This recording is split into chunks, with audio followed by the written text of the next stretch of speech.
নমস্কার বন্ধুরা, মাম্পিস রান্নাঘরে সবাইকে স্বাগত।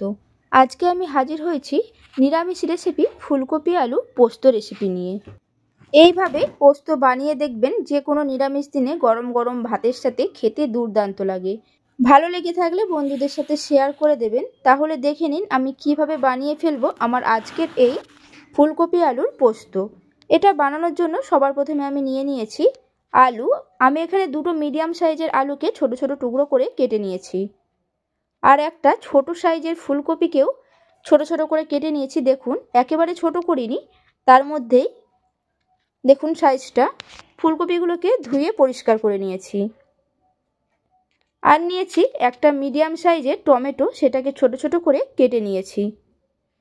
আমি এখানে 6টা কাঁচা লঙ্কা নিয়ে নিয়েছি, আপনারা নিজেদের পছন্দ মতো নিয়ে নেবেন।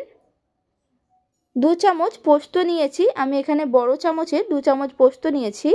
দিয়ে দিলাম 3টে কাঁচা লঙ্কা। ঝাল যদি আপনাদের বেশি লাগে তাহলে কাঁচা লঙ্কার পরিমাণটা বাড়িয়ে দেবেন। পোস্তটাকে আমি পেস্ট করে নিলাম। দেখুন, পোস্তটা খুব ভালোভাবে পেস্ট হয়ে গেছে। এদিকে কড়াই বসিয়ে কড়াইয়ের মধ্যে দিয়ে দিলাম সর্ষের তেল, আর দিলাম সাদা তেল। আপনারা চাইলে শুধু সর্ষের তেল দিয়েও করতে পারেন। তেলটা গরম হয়ে গেলে দিয়ে দিলাম কেটে রাখা আলু আর 1 চামচ নুন। আলুটাকে আমি ভেজে নেব যতক্ষণ না আলুটা লাল লাল হচ্ছে।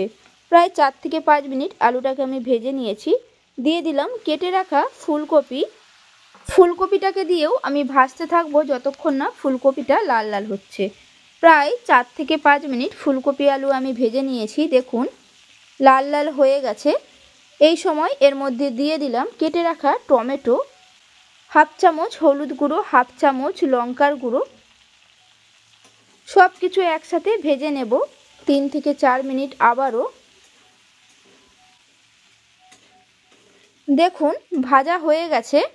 এরপর আমি এর মধ্যে দিয়ে দিলাম অল্প জল। জলটাকে দিয়ে মিশিয়ে নেব, আর এটাকে ঢাকনা আটকে সেদ্ধ হতে দেব 5 থেকে 7 মিনিটের জন্য মিডিয়াম আছে। 7 মিনিট পর ঢাকনাটাকে আমি খুলে নিচ্ছি। এই সময় আলুগুলো খুব ভালোভাবে সেদ্ধ হয়ে গেছে, আর ফুলকপিও সেদ্ধ হয়ে গেছে। দেখুন আলুগুলো। এর মধ্যে দিয়ে দেব পেস্ট করে রাখা পোস্ত।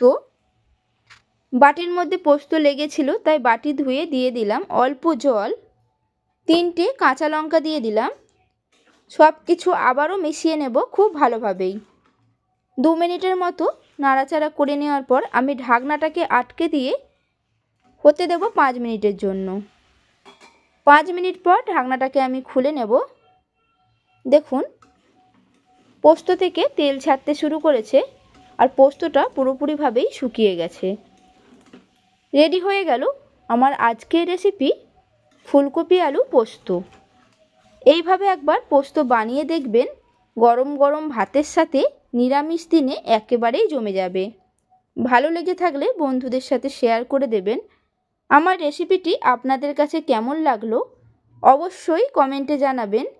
যদি ভালো লেগে থাকে একটা লাইক করে দেবেন, আর নতুন বন্ধু হয়ে থাকলে আমার চ্যানেলটিকে সাবস্ক্রাইব করার অনুরোধ রইল, পাশে থাকা বেল আইকন সমেত। তাহলে আমি যখনই কোনো নিত্য নতুন রান্নার ভিডিও আপলোড করব, সবার প্রথমে আপনাদের কাছে নোটিফিকেশান চলে যাবে। সুস্থ থাকবেন, ভালো থাকবেন, ধন্যবাদ।